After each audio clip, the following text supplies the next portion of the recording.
मैं उस शहर में पैदा हुआ हूं और आप मुझे 1 मिनट दे रहे हैं जिस शहर में मैंने मुसलमान को, मुल्ला को राम राम कहते हुए सुना है और हिंदू को जब गमछा बांध के जमुना के किनारे से निकल रहा होता है तो कहता है मौलाना साहब सलाम वालेकुम। मैं उस खसखसलत का आदमी हूं। मैंने वो ऊंचाइयां पे चढ़ाई पे चढ़ते हुए उस घर में रहा हूं, कोयला वाली बस्ती में, जहां पर लोगों को मैंने उस शरणार्थी रहते थे वो चालने वाले सरदार को कहते थे सत श्री अकाल। मौलाना भी कहता था और वो हिंदू भी कहता था। जिस तरह के हालात आज बन गए कि संसद में सर कलम करके किसी के कदमों पर रखते हैं, जो ऐसे लोग हैं जो सर कलम करने की बात करते हैं और इनके मंत्री जो हैं, उनके विधायक जो हैं, उनके सांसद जो हैं, वो खड़े होकर मंचों पर शोक सभा के नाम पर शोक सभा की बात करते हैं। उसमें संवेदना नजर नहीं आती, बात नजर आती है बंदूकों की, बात नजर आती है गोलियों की, बात नजर आती है, बात कही जाती है लाठियों की, बात कही जाती है रेखाएं खींचने की। लेकिन आज हमारे साथी ने उस तरफ से बोला सिखों की बात करते हैं। मैं सिखों की बात या मुसलमानों की या हिंदुओं की बात करने नहीं आया हूं। मैं एक उस बेटे की बात करने के लिए आया हूं। मैं उस मां के उस बेटे के लिए बात करने के लिए आया हूं। मैं उस पति की बात कहने के लिए आया हूं। मैं उस बाप की बात कहने के लिए आया हूं जिसका 25 तारीख को कत्ल हुआ है, जिसकी हत्या हुई है। हत्यारे को सजा मिलनी चाहिए, मैं वो कहने के लिए आया हूं। लेकिन उस हत्यारे के बिना पर आगरा जो दुनिया के अंदर मोहब्बत का शहर कहलाता है, सिटी ऑफ लव, जिसके बारे में हिंदुस्तान को पहचानने की अगर कोई खिड़की है तो ताजमहल है, आगरा है। ये वो सूरदास का शहर है, ये वो शहर है नजीर अकबर आबादी का, ये शहर है मोहब्बत का, जहां पर शाहजहां और मुमताज की मोहब्बत को देखने के लिए दुनिया के लोग उस शहर के सामने तस्वीरें खिंचवाने आते हैं, उस पटरी पर बैठते हैं। मुझे मालूम है गृह मंत्री महोदय यहां पर बैठे हुए हैं और मैं इसलिए भी उनका आदर करूंगा कि उस प्रदेश के मुख्यमंत्री रहे हैं। उन्होंने मोहब्बत की बात को वहां पर चाहे कुछ भी रहा हो पार्टी का, लेकिन उन्होंने मोहब्बत के साथ में वहां के लोगों का दिल जीतने का कोशिश किया है। मैं शुक्रिया अदा करता हूं कि जब वो मुख्यमंत्री थे तो अगर वहां पर किसी एक व्यक्ति की अगर वहां पर हत्या हुई थी, मैं वहां पर हत्या वाली जगह पर खड़े होकर मैंने इनको फोन किया था, मुख्यमंत्री ने मेरा फोन उठाया था और उस हत्यारे को सजा देने के लिए उन्होंने वादा किया था, जबकि इन्हीं की पार्टी का एक सभासद था। मैं इसलिए इस बात को कहना चाहता हूं, आज मैं फिर आपसे गुहार करने के लिए आया हूं। आज आप इस देश के गृह मंत्री हैं।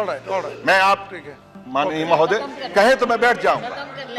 ये बात आगरा की नहीं है, ये बात उस मोहब्बत के शहर की है जिसको नफरत की प्रयोगशाला की तरह से इस्तेमाल किया जा रहा है। मैं उस शहर की बात कर रहा हूं, आगरा शहर।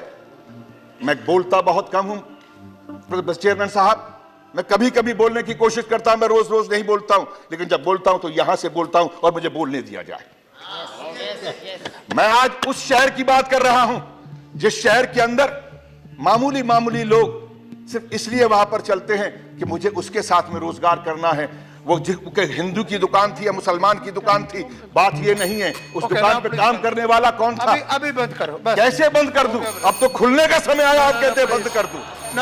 ये दुकान नहीं है, ये इंसानियत की उस चौखट को ताला लगाने की कोशिश की जा रही है। वो आरएसएस, वो बीजेपी के लोग वहां पर खड़े होकर इस बात का ऐलान कर रहे हैं और यहां पर बैठकर वो लोग आज कहते हैं कि हम इस देश के अंदर हम विकास की राजनीति करना चाहते हैं। ये राजनीति विकास की नहीं हो रही, ये राजनीति नफरत की हो रही है। और नफरत को पालने वाले वो लोग जिन लोगों को 2 बार से अगर सांसद बने हैं और मंत्री बने हैं, बिल्कुल सही कहा हमारे साथी ने, वो डिग्री क्या है मुझे नहीं मालूम, वो कहां पढ़े हैं ये भी नहीं मालूम, लेकिन जो जबान वो बोल रहे हैं वो एक अनपढ़ से भी गई गुजरी जबान है। वो इंसान की जबान नहीं बल्कि ऐसे शख्स की जबान है। राक्षस कहना, छात्रों को अगर ये कहना कि ये कुत्ते हैं, तो मैं ये कहना चाहूंगा कि ऐसा व्यक्ति Nothing goes on record. Dinsa, please. Sit down. Dinsa, please. No. You did not give a name, and I gave you 1 minute, and you are exploiting me. तो करो, मैं कैसे बोलिए. ये बंद करेंगे तो ही। Mr. Raj Babar, it's not good. You did not. This is taking the house for a ride. You did not give a name. I allowed one. No, you sit down. You sit down there. Sit down there. Very bad. I think it's very bad. I can't do this. There should be some rule. There should be some norms. He did not give name, and then because he requested, I allowed one question, and he is lecturing.